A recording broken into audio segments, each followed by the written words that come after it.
On my 72nd birthday, my grandson laughed when I gave him my late husband's fountain pen. The one with the initials etched in gold. Laughed. And just like that, a lifetime folded in on itself, like paper left out in the rain. I'm Elaine Marcus, 72, and that was the moment I knew they didn't see me anymore. Not as a woman, not as a mother, and certainly not as someone whose life had meant something.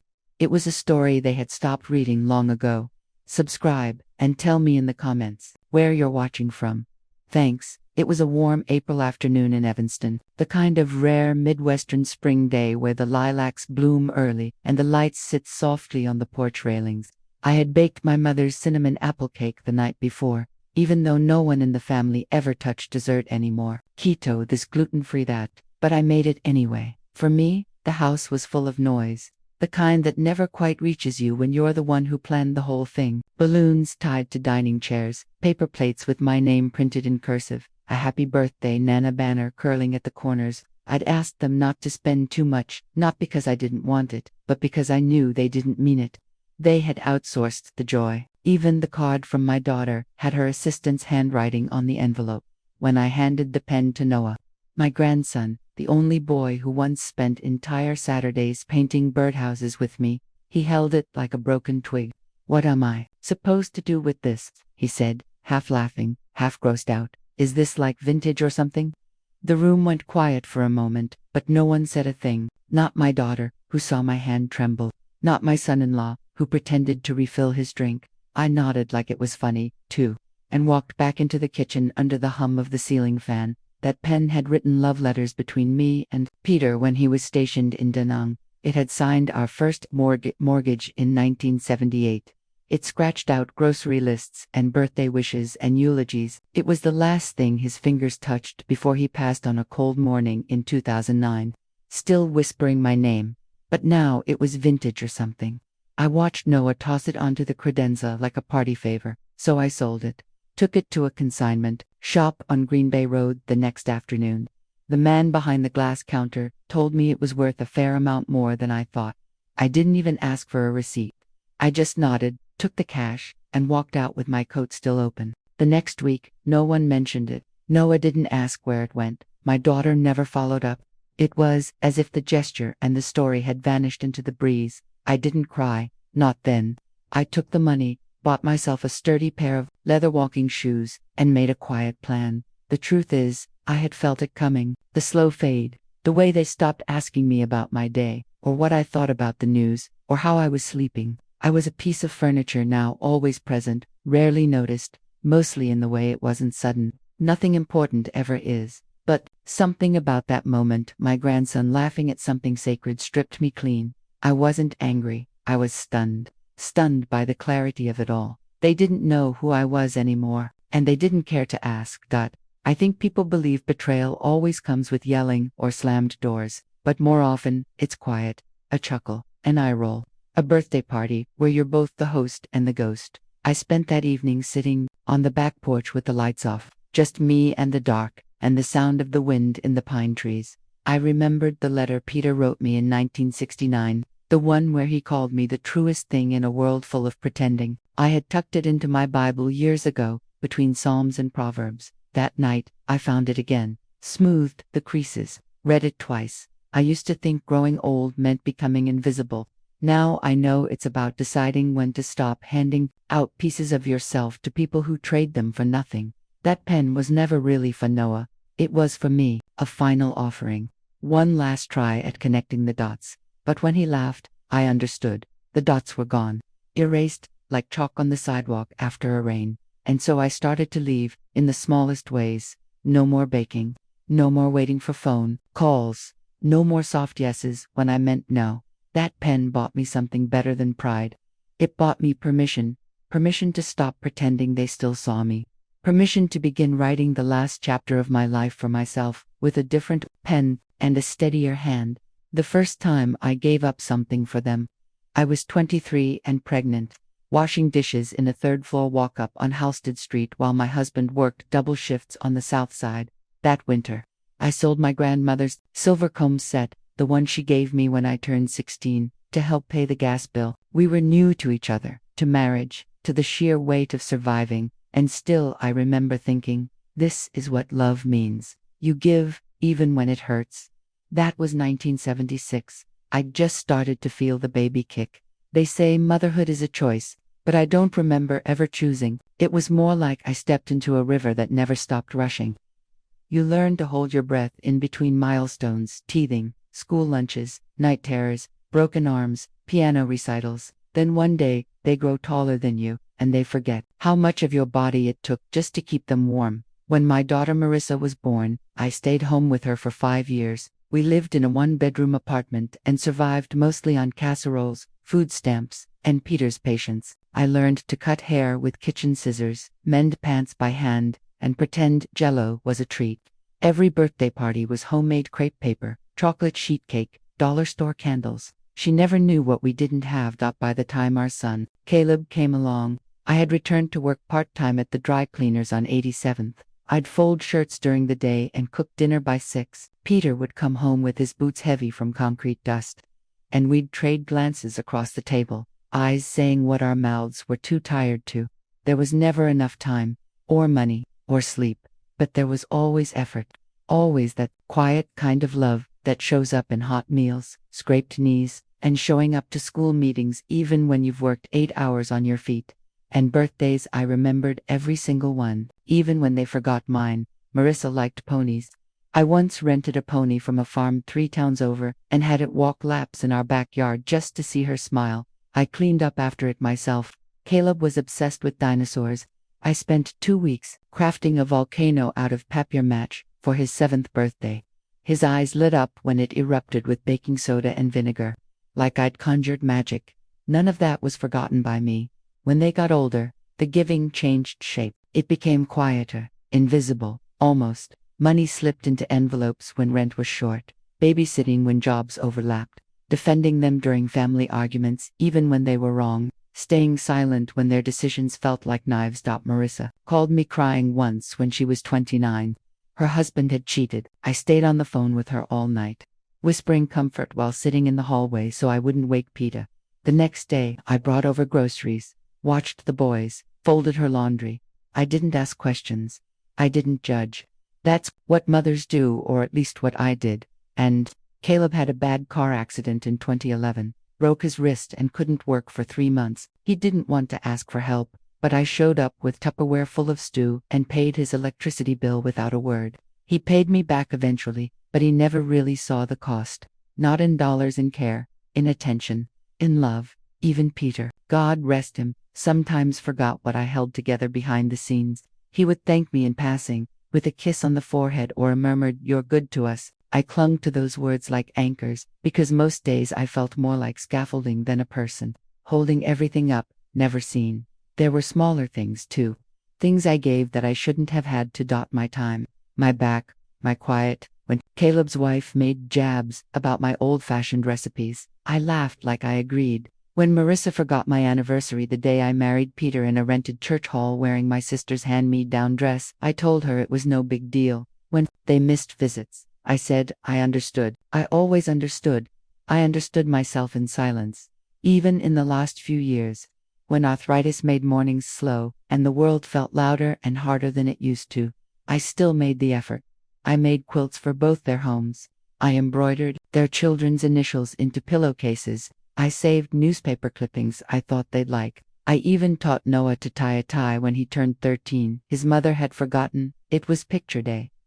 It's strange. Looking back, there's no ceremony for the 1,000 small sacrifices. No applause, just the faint memory of warmth that once was. I don't say these things to sound noble. I'm not. I gave because I wanted to, because it made me feel like I mattered. Because, in a world that rarely pauses to thank the hands that made it, I found purpose in being the pause. But somewhere along the way, they stopped noticing. And I stopped reminding them. That birthday, the one with the pen, wasn't the first time I felt invisible, but it was the first time I stopped pretending it didn't hurt. There's something hollowing about giving your best parts to people who treat them like leftovers. I think that's what aging quietly does. It teaches you where the echo is, where the love goes to die, where the thank yous never land. Still, I don't regret giving. Not a single casserole, ride to the airport, or envelope of cash. I just regret believing that one day they'd see it, recognize it, return it. But life isn't a ledger, it's a field. You plant, you water, you hope for harvest.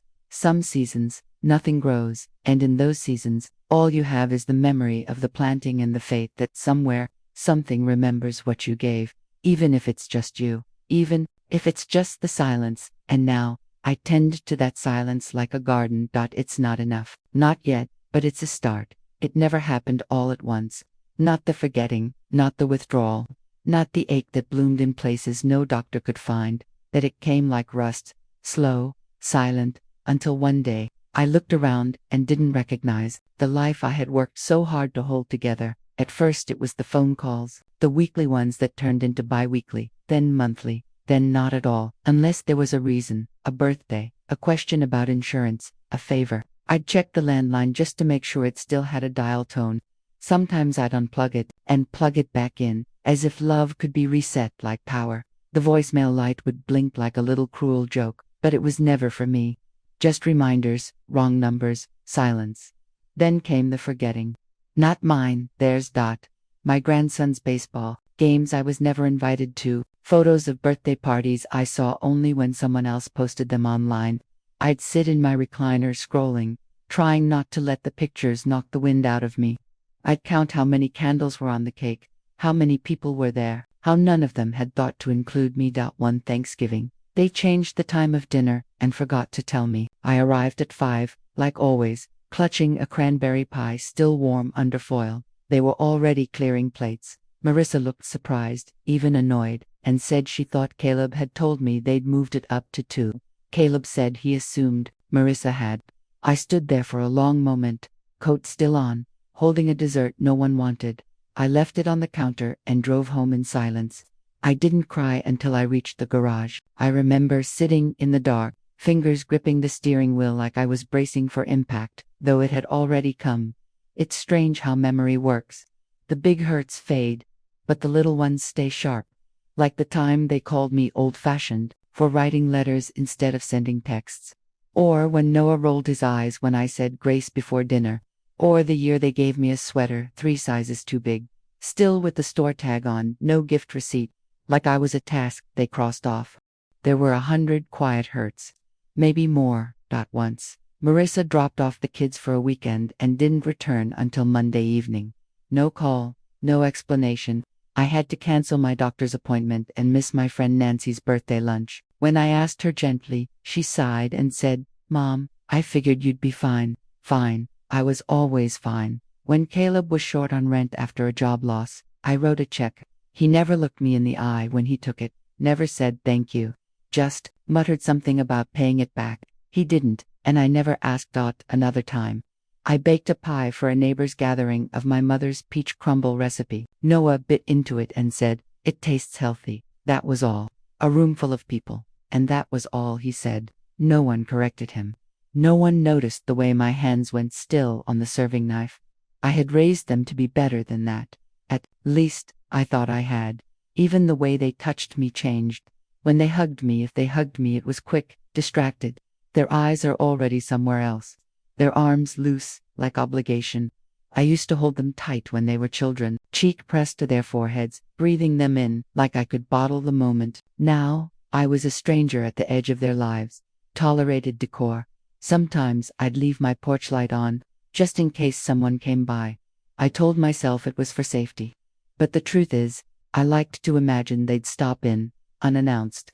Just to say hi, just to ask how I was doing. Not because they needed something, just because they remembered. But the porch stayed quiet. The mailbox filled with catalogs I never ordered, church bulletins, credit card offers, not letters, not anymore. Even my birthday cards changed. They used to be picked out with careful handwritten notes, stickers, little inside jokes. Now, they were signed by someone else. A typed message, a gift card, a phone call made while driving, filled with static and half-listened words. They used to call me Mom. Now, it was Ma. They used to ask me questions.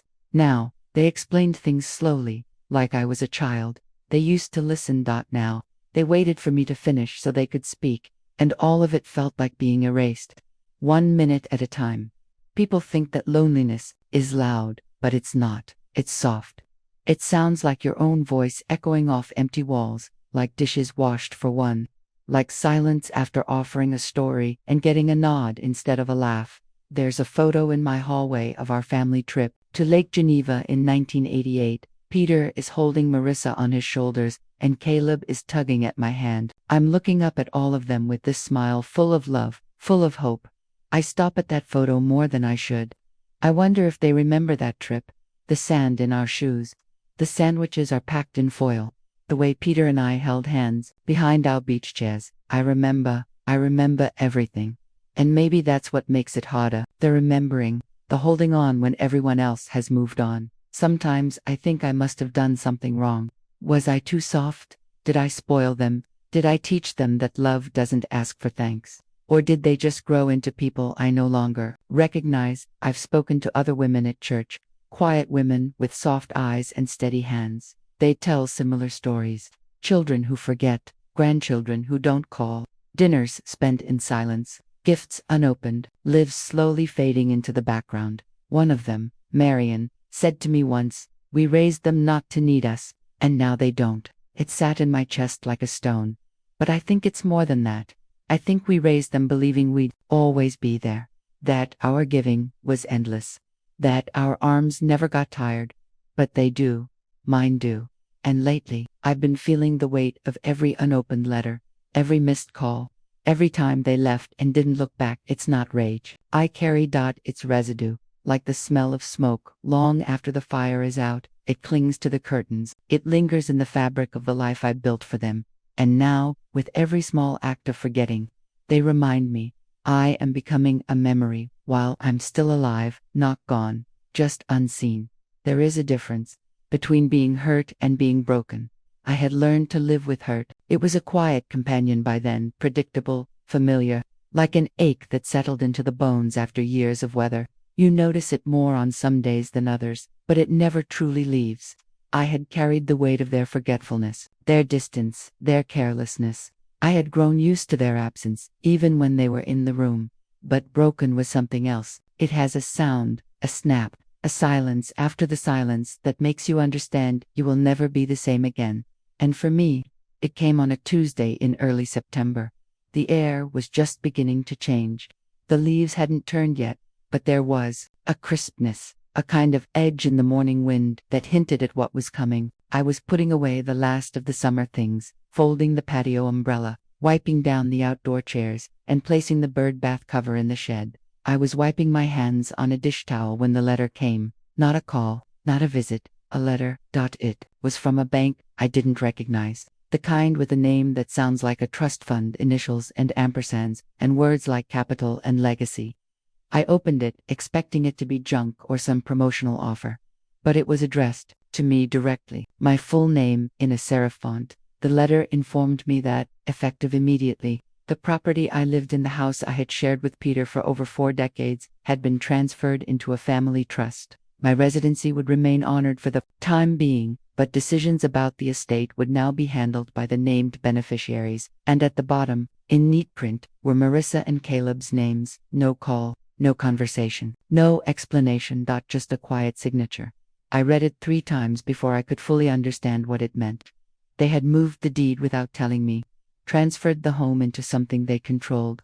My home, the one Peter and I had poured every ounce of our sweat into, the house I had scrubbed, repaired, painted, and protected, the one with the scratched doorframe where we marked their heights in pencil, the one with the squeaky stair that Peter never fixed, no matter how many times I asked. I felt my throat go dry, my hands turned cold. I sat down at the kitchen table, the one Peter built with his own hands in 1985. I remember it like it was yesterday, how proud he was of the smooth corners, how he carved our initials into the underside, just for fun.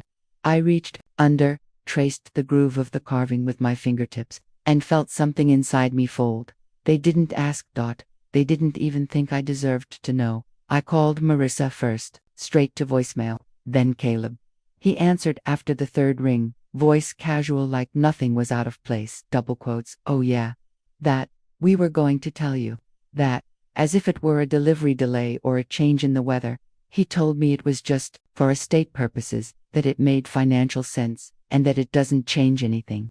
He kept using words like liability, asset, and protection, like he was reading from someone else's script. Like I hadn't been the one keeping the roof from caving in all these years. When I asked why they hadn't talked to me, his tone shifted. He said, "We didn't want to burden you with the details." Burden me. I hung up before I said something I'd regret, or maybe before I said something I'd remember for the rest of my life. I sat for a long time that night. No TV, no lights, just me and the hum of the refrigerator and the letter on the table. That house was the last piece of Peter I had. We built our lives in it. We buried a dog in the backyard under the oak tree. We danced barefoot in the kitchen on anniversaries, even when we couldn't afford dinner out. We grieved in that house. We healed in it. And somehow, in their minds, it had become a transaction, a thing to be managed, to be owned, to be signed. Over. There was no dramatic confrontation. No screaming or accusations. That wasn't our way. But something died that day. Not a person, a trust. They didn't even ask if I was okay with it. And the truth is, they didn't care. It wasn't about money, not really. It was about being bypassed, silenced, treated like a line item in a spreadsheet, like I had already been buried, and now they were arranging the garden above me. I didn't sleep that night. I sat in the guest room with a box of old photographs, of Peter in his uniform, the kids in matching Christmas pajamas, me in a dress, one made myself for Easter '82, each one a story, each one a thread in the life I gave them.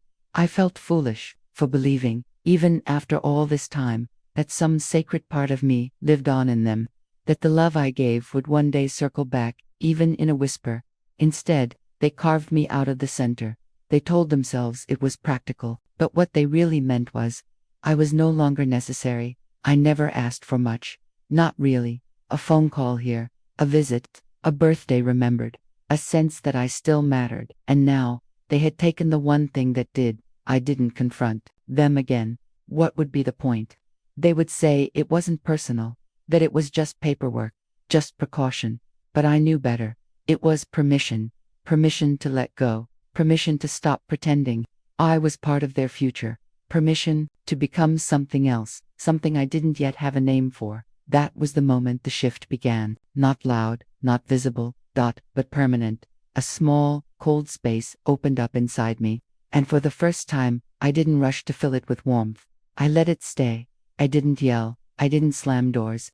I didn't write a letter in shaky cursive and mail it off in anger. That's not how I was raised. And it's not how I end things. Instead, I went quiet. Not the sulking kind. Not the dramatic silence people use to bait apologies. This wasn't a tactic. It was something much deeper, a kind of internal closing. A door inside me that had always stayed open, even when the wind howled through it, finally shut itself. I still answered the phone when they called. I still smiled when they visited, when they remembered too. I didn't change the locks.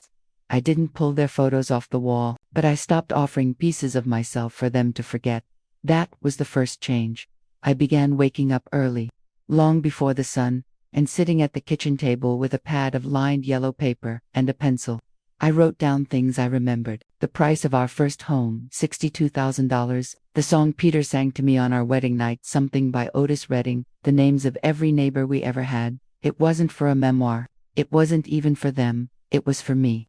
A private archaeology, proof that I had lived a life that mattered, even if no one seemed to remember it anymore. The second change was how I started saving. Not just money, though that too. I began keeping my attention close. My affection, closer. I no longer sent small checks just because. I didn't remind them when the insurance bill was due or when Noah's science fair was coming up. I let life unfold without me. I learned that letting go wasn't abandonment. It was grace. I contacted a lawyer, a quiet, well-spoken woman in a soft gray sweater, who called me ma'am, even after I told her not to. We sat in her office surrounded by framed degrees and faint smells of printer ink. I told her I needed to understand the trust.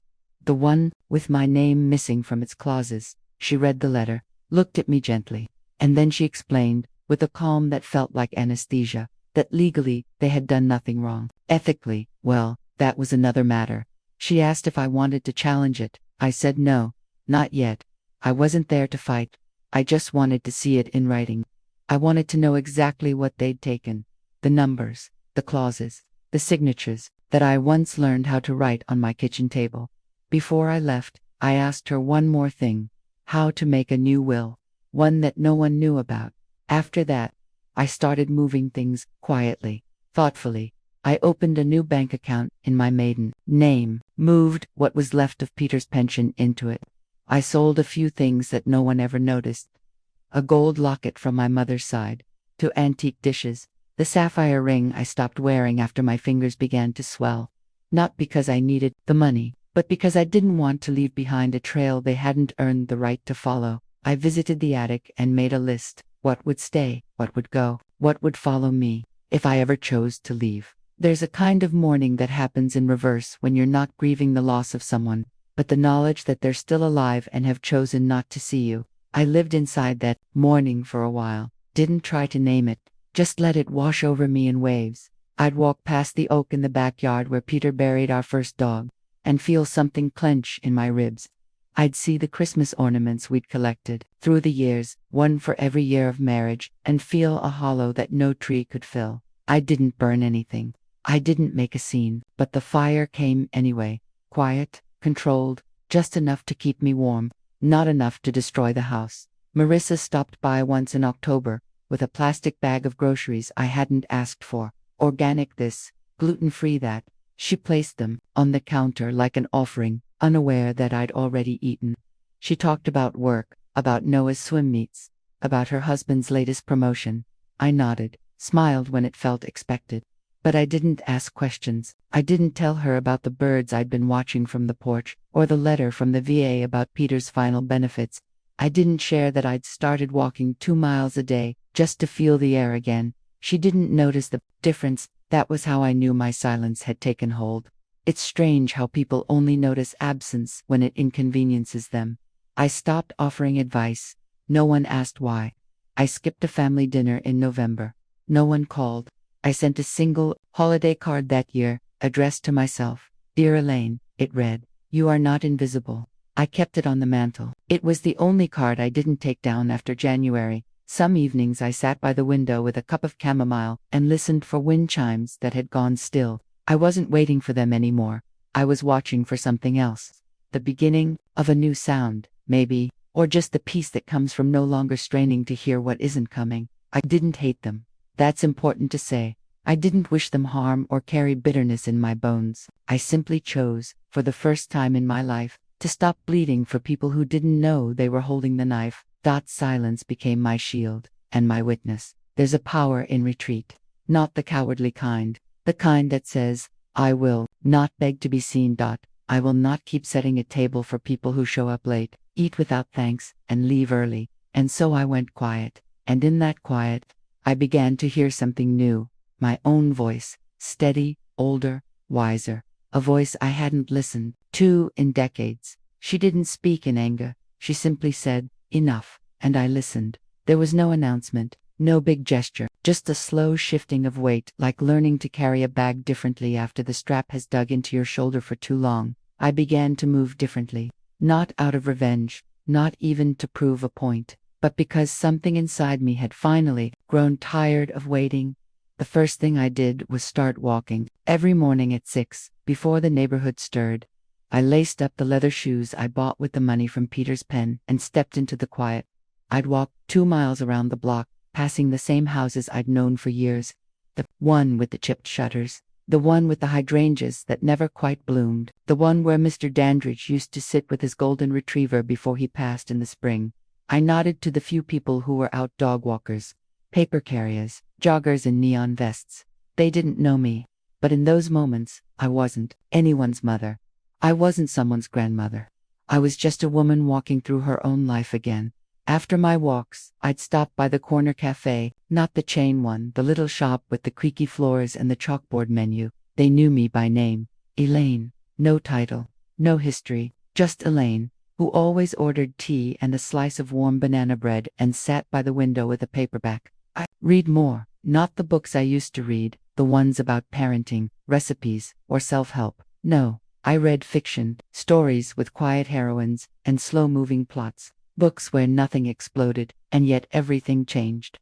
One afternoon, I found a brochure on the community board by the cafe restroom, a watercolor class at the rec center, Tuesdays and Thursdays. Supplies provided. I hadn't picked up a brush in years. Not since Peter bought me that set for our 30th anniversary. And I'd tried to paint the apple tree in our yard, the one that never bore fruit but always gave shade. I signed up. The room was bright, with high windows and the faint scent of turpentine. Most of the students were around my age, a few younger. No one asked me who I used to be. No one asked who I belonged to. We just painted. Soft blues, pale greens, a bowl of lemons. I wasn't good, not really, but I didn't care. For once, I wasn't doing something for legacy or for usefulness. I was doing it because it made the hours feel like mine again. I began spending more time in the attic, not to sort or declutter, just to remember. I opened boxes not out of nostalgia, but for inventory. What did I still carry? What no longer belonged to me? I found a tin box filled with Peter's old cufflinks.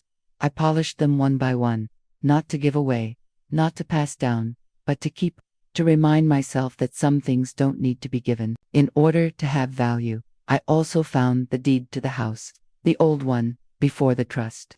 Peter's signature, mine, side by side, like they always were. I framed it and hung it in the laundry room. No one goes in there but me. That felt right. I stopped attending family dinners. At first, no one noticed. Then, Marissa left a message, just checking in. I didn't return the call. Caleb sent a group text, "You good, ma?" I sent back a thumbs up emoji. That was all. They didn't press. They didn't come. That told me everything I needed to know, but I didn't isolate myself. That's important to say. That I simply changed my orbit. Began volunteering at the library on Wednesdays, helping shelve books and read to toddlers during story hour. The children called me Miss E. Their little fingers were sticky with juice, eyes wide with wonder. They didn't know me, but they saw me.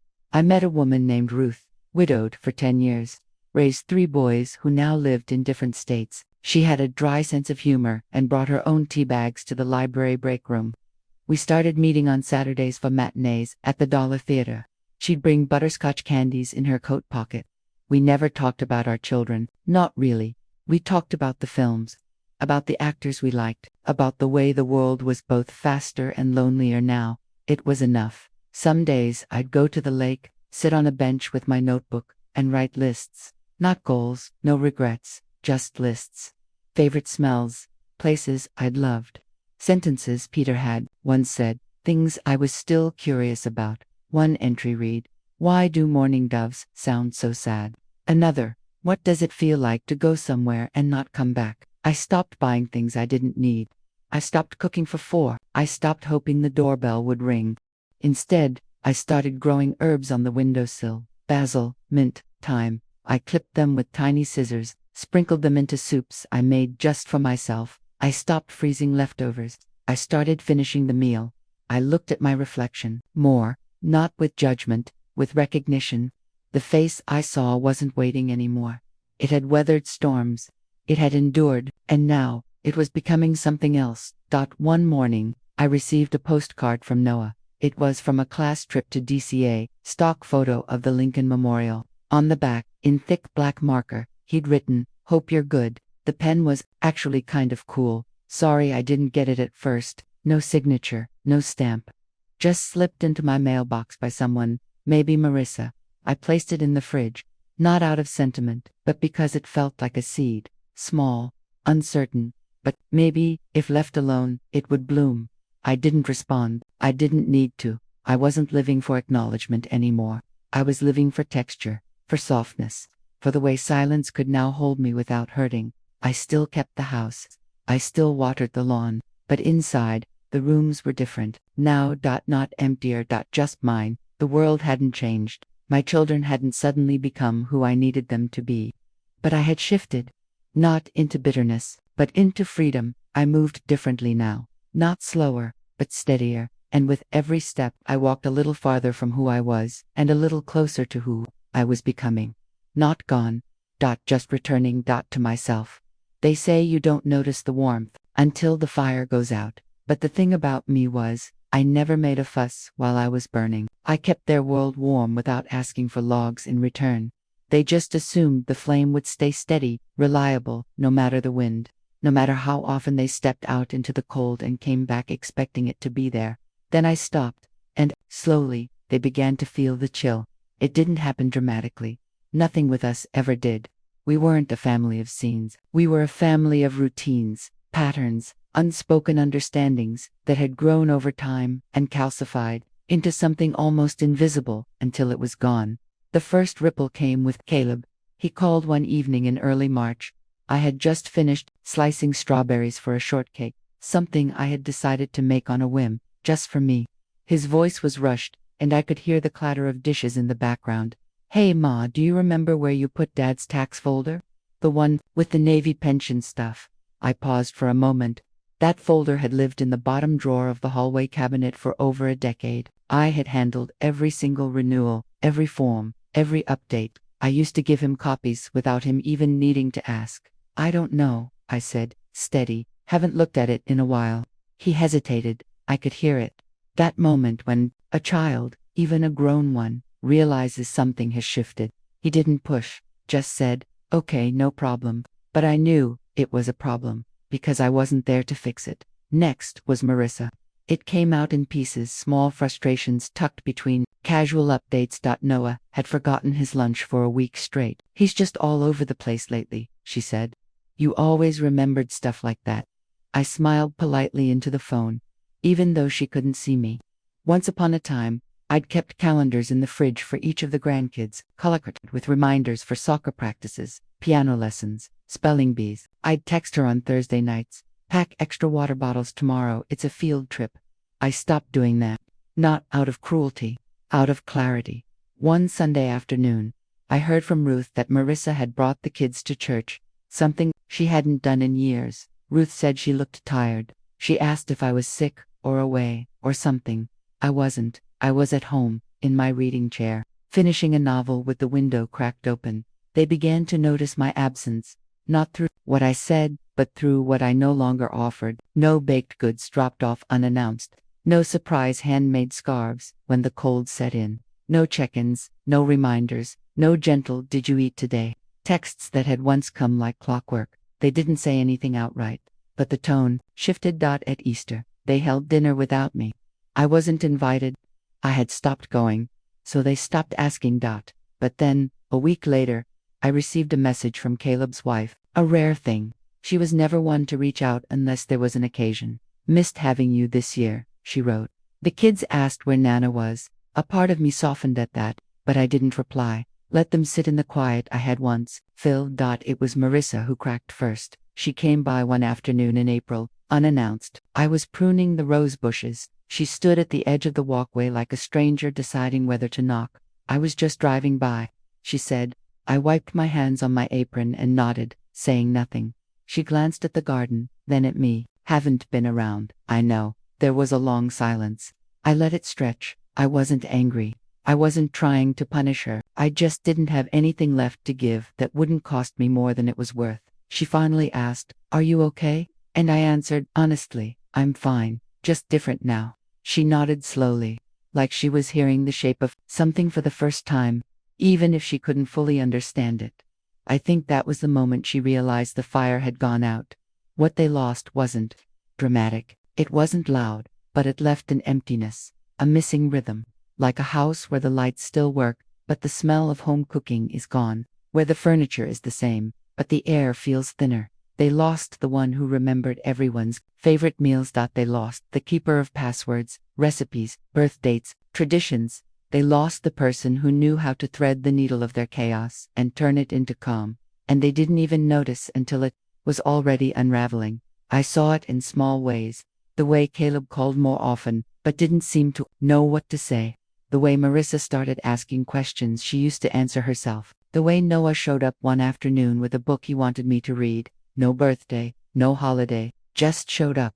We sat on the porch in silence for a while. He handed me the book. "I think it reminded me of you." It was about a woman who used to be important and then vanished. I didn't say much. I just thanked him and offered him a ginger cookie I had made for myself. He took two. It was a start, but I didn't reach for it. They had to walk toward me now. I wasn't unreachable, just no longer on call. There's a cost to being the dependable one.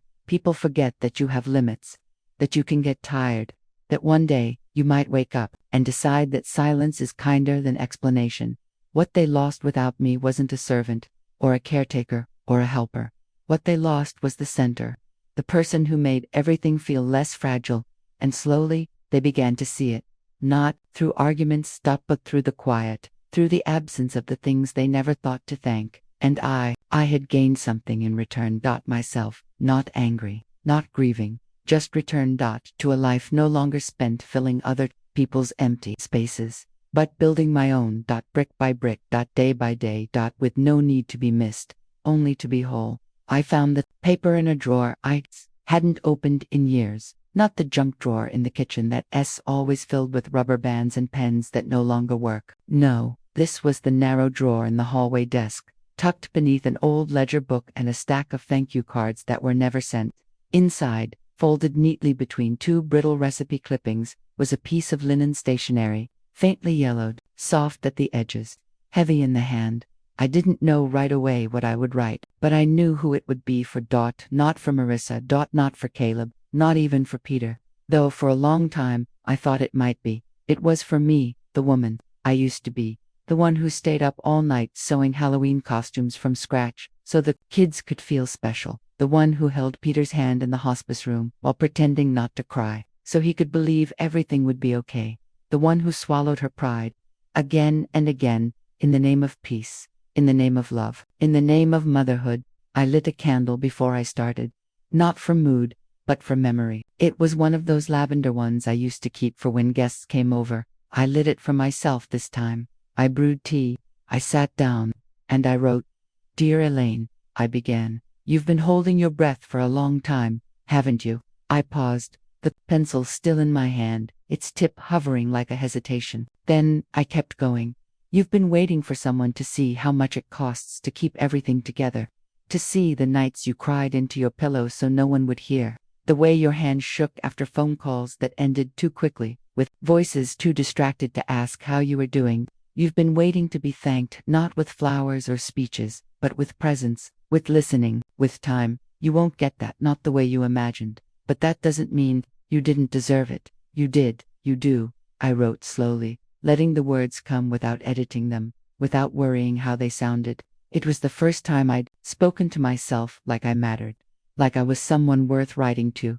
You carried everyone, through illness, through grief, through growing pains and moving boxes and broken appliances and broken hearts. You gave your body, your mind, your attention, your best years, and you asked for nothing but to be remembered. And when you weren't, you still showed up until you couldn't anymore, until showing up meant disappearing a little more each day, until you stopped.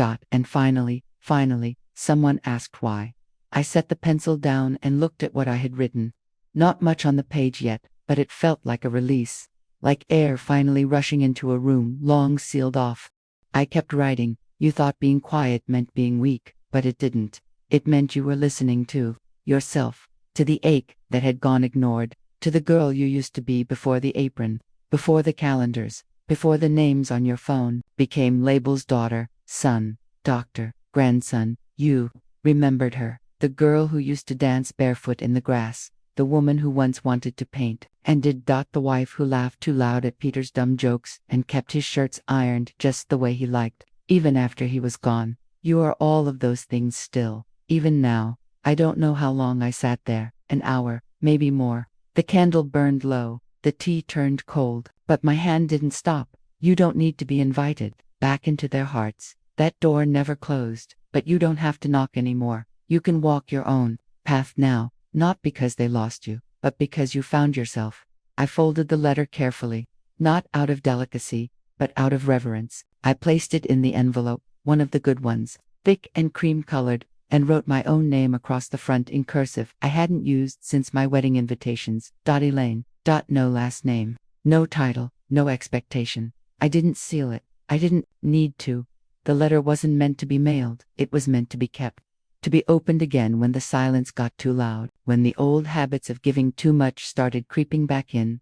I placed it in my Bible, between Psalm 46 and Proverbs 3, right where I'd once tucked Peter's letter from Vietnam, the one where he called me his steady, his anchor, His light. And for the first time in years, I felt like that again. Steady. Not for someone else. For me. The next morning, I sat on the porch with my tea fresh this time and watched the morning rise. The trees were starting to bud. The birds, those busy little architects, were at work again, building new homes from scraps and twine.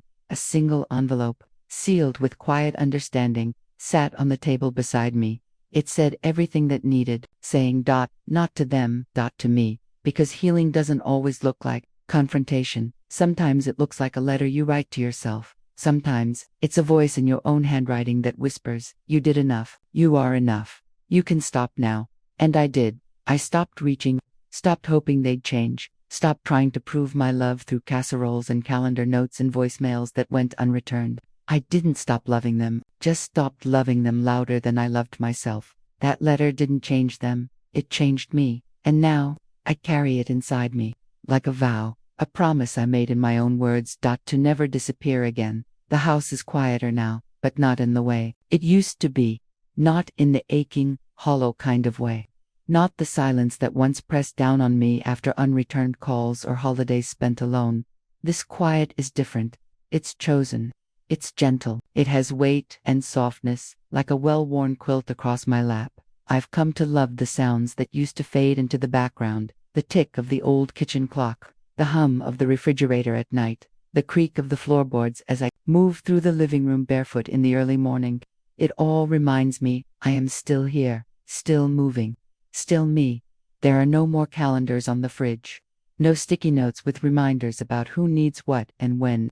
No scribbled grocery lists written with someone else's preferences in mind. Now, it's just one notebook that I keep on the counter, a quiet ledger of things that matter only to me. Lemons, birdseed, lavender soap, a book someone at the library mentioned, fresh bread on Thursdays. I still walk each morning. The weather has turned again, as it always does here.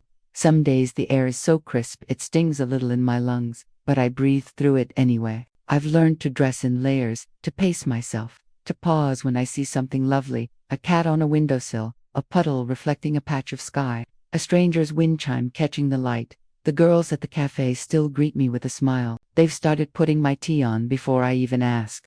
I sit by the window, always the same spot, and I read whatever I please. I don't bring my phone anymore. If someone needs me, they can leave a message. I'll get to it when I get to it. Sometimes I see families walk by. Mothers with strollers, teenagers with earbuds, couples in that quiet stage of love where they don't need to speak much. I watch them with the kind of fondness that doesn't carry envy, just recognition. I've lived that. I've loved that. And now, I love this after Ruth and I still go to the movies. Last week we saw a documentary about mountain goats. We both cried and couldn't explain why. Maybe it was the music. Maybe it was the way the goats kept climbing, even when the cliffs looked impossible. We walked to the diner afterward and split a slice of cherry pie. No one asked us to hurry. We just sat, sharing silence and sugar. There's something tender about being known in simple ways. Ruth always brings tissues. I always carry peppermints. We don't talk about our children much anymore, not because we're angry, but because we're full. We've said what needed to be said, even if no one was listening. Sometimes, I get letters from people who used to live in the neighborhood, holiday cards with babies I'll never meet, updates about lives that moved on. I read them, smile, and placed them in a wooden bowl by the entryway. I no longer feel that sharp pinch of exclusion, just a quiet acknowledgement that seasons change. So do people. A few weeks ago, Marissa stopped by again. She brought a scarf she said she found at a boutique downtown. Said it reminded her of me. It was too bright, a little too flashy for my taste, but I accepted it with a smile. We sat on the porch for a bit. She talked about work, about the stress, about how hard it is to get Noah to open up these days. I listened, offered her tea, didn't offer advice. She asked if I'd ever felt like I lost my way as a mother. I could have said so much. I could have opened the vault and let all those years pour out, but I didn't. I just said, yes. She nodded, and I saw it flicker in her face. Not guilt, no regret, just a kind of softness. Like maybe she was beginning to understand something she hadn't before. She didn't stay long. That was fine. She left the scarf draped over the porch railing, and I left it there until it caught the wind and fell into the bushes. I didn't rush to pick it up. Some things are okay where they land. Caleb called last Sunday, said he and his wife were thinking about visiting. I told him I'd be home. I didn't clean the house, didn't bake, I just let the day come and go. They didn't show up. No follow-up text. No excuse. I made soup that night and watched the sunset instead.